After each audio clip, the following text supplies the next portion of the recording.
I was stealing money from her. Her name was Sadie, and she was a teacher, and she used to have this big white cat that was about 20 pounds. I used to go over to her apartment when I was 12, 13 years old just to talk and keep her company.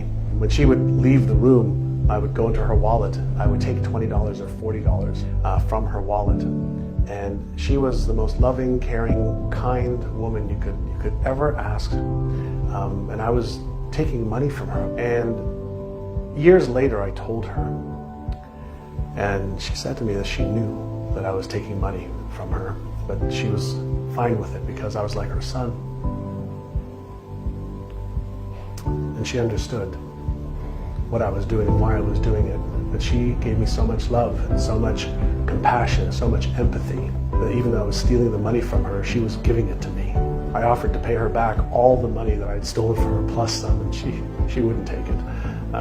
Because she knew she was just helping me get through some of the hard times in my life. My parents fought about the lack of money every single day, and that stemmed from my father being a gambler. He was going and gambling on cards and on horses, and almost every single night he and my mother would fight about his addiction, his gambling, and the fact that there wasn't enough money. At a very, very young age, not only was I doing things to make money so I can give a little bit to my mother and to have a little bit of money in my pocket to feel safe. Money in my pocket made me feel like I could protect my mom, I could protect my sister. And what I didn't know at the time was how much of my self-worth and self-esteem I was stripping away because of what I was doing as a kid.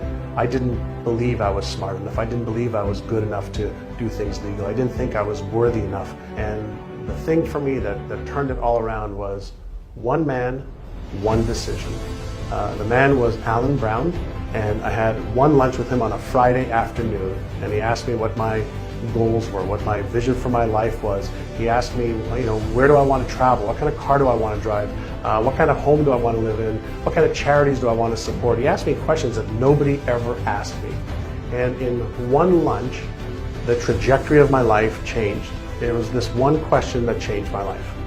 And the question was, John, are you interested in achieving, or are you committed to achieving the stuff that you wrote? And I remember it like it was yesterday. I said to him, Mr. Brown, what's the difference between interested and committed? And he said to me, he says, if you're interested, you'll do what's convenient. He says, if you are committed, you will do whatever it takes. But he also gave me the how-to. And I believe this works so much that I still do it today. So every day when I wake up and I brush my teeth, I have on my mirror my top 3 goals and the vision for my life. And as I brush my teeth, I'm reading the words to prime my brain. So it's brush your teeth, prime your brain. And I'm reading the words and I'm feeling what it would feel like to actually achieve the financial success I want, the physical success I want, the charitable contributions I want to make, the difference I want to make in the world. And it all stems from, not wanting to have an ordinary life. I want to have an extraordinary life. And so everything that I do is geared towards how do I have and make sure that I have an extraordinary life. And brushing your teeth, priming your brain while you're doing that is one of the best habits you can ever get into. It's only the people who are committed to achieving their goals that actually achieve them. It's not the people that set goals, it's not the people that talk about them, it's not the people that hope and pray and dream for them. It's the people who actually are committed to do whatever it takes.